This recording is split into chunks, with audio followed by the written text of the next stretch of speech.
Ready? The Clever Apprentice by Walter Gregor. A shoemaker once engaged an apprentice. A short time after the apprenticeship began, the shoemaker asked the boy what he would call him when addressing him. "I would call you master," answered the apprentice. "No," said the master, "you must call me master above all masters." "What would you call my trousers?" "I would call them trousers," said the apprentice. "No, you must call them struntifers." "And what would you call my wife?" "I would call her mistress," replied the apprentice. "No, you must call her the fair lady Permo Madam." "What would you call my son?" "I would call him Johnny." "No, you must call him John the Great." Kind of like Jerry the Great. "And what would you call the cat?" "I would call him Kitty Cat." "No, you must call him Great Carl Gropus." "And what would you call the fire?" "Oh, I would call it Fire." "No, you must call it Fire Evangelist." "And what would you call the peat stack?" "Oh, I would just call it Peat Stack." "No, you must call it Mount Potato." "And what would you call the well?" "Oh, I would call it the well," said the apprentice. "No, you must call it the Fair Fountain." I gotta turn the page, okay, Jerry? "And last of all, what would you call the house?" "Oh, I would call it House." "No, you must call it Castle Mungo." The shoemaker, after giving this lesson to his apprentice, told him that the first day he managed to use all these words at once without making a mistake, the apprenticeship would end. Then one morning, the apprentice got out of bed before his master and lit the fire. He tied some bits of paper to the tail of the cat and threw the animal out of the house. The cat ran out with the papers, landed in the peat stack, which caught fire. The apprentice hurried to his master.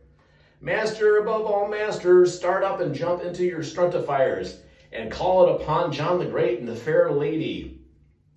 For Carl Gropus has caught hold of Fire Evangelist, and it is to Mount Potato, and if you don't get help from the fair fountain, the whole castle of Mungo will be burned to the ground." That's a lot for the master even to take in, isn't it, Jerry? Let's see, what else can I read to you, buddy? Let's say Iktomi and the Muskrat. Beside a white lake, beneath a large willow tree, sat Iktomi the fairy with a pot of boiled fish. He quickly tucked in, for he was hungry. How, my friend," said a voice. Iktomi jumped and almost choked on his soup. He peered through the long reeds from where he sat with his spoon in midair. "How, my friend," said the voice again, this time at his side. And Iktomi turned, and there stood a dripping, wet muskrat. "Oh, it is my friend who scared me. I wondered if a spirit voice was talking. How, my friend," said Iktomi. The muskrat stood smiling, waiting for Iktomi to ask, "My friend, will you sit down beside me and share my food?" Yet Iktomi sat silent. He hummed an old song and beat gently on the pot with his spoon. The muskrat began to feel awkward and wished himself underwater. After many minutes, Iktomi stopped drumming with his spoon and looked upward into the muskrat's face, and he said, "My friend, let us run a race to see who shall win this pot of fish. If I win, I shall not need to share it with you, and if you win, you shall have half of it." Springing to his feet, Iktomi began at once to tighten the belt around his waist.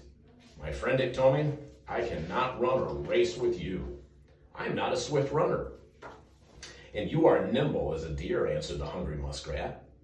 "Then I shall carry a large stone on my back that will slow down my usual speed, and the race will be a fair one."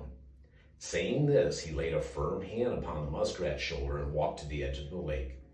When they reached the opposite side, Iktomi searched for a heavy stone. He found one half buried in the shallow water, pulling it onto dry land. He wrapped it in his blanket. "Now, my friend, you shall run on the left side of the lake and I the other.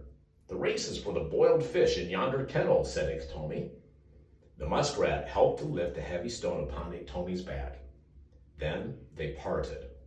Each took a narrow path through the tall reeds on the shore. Iktomi found his load a heavy one. He puffed and panted, and sweat dripped from his forehead. He looked across the lake to see how far the muskrat had got, but there was no sign of him. "Well, he's running low under the wild rice," said he. Yet as he searched the tall grasses on the lake shore, he saw nothing moving. "Ah, has he gone so fast ahead that the disturbed grasses in his trail have already become quiet again?" exclaimed Iktomi. With that thought, he quickly dropped the heavy stone. "No more of this," said he, patting his chest with both hands, and off with a springing bound, he ran swiftly towards the goal. Tufts of reeds and grass fell flat under his feet, Jerry. Soon he reached the heap of cold ashes. Iktomi halted stiff as if he had been struck on an invisible cliff. His black eyes showed a ring of white about them as he stared at the empty ground.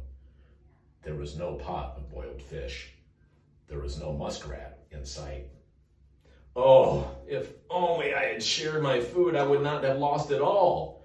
Why did I not remember the muskrat would run through the water? He swims faster than I could ever run.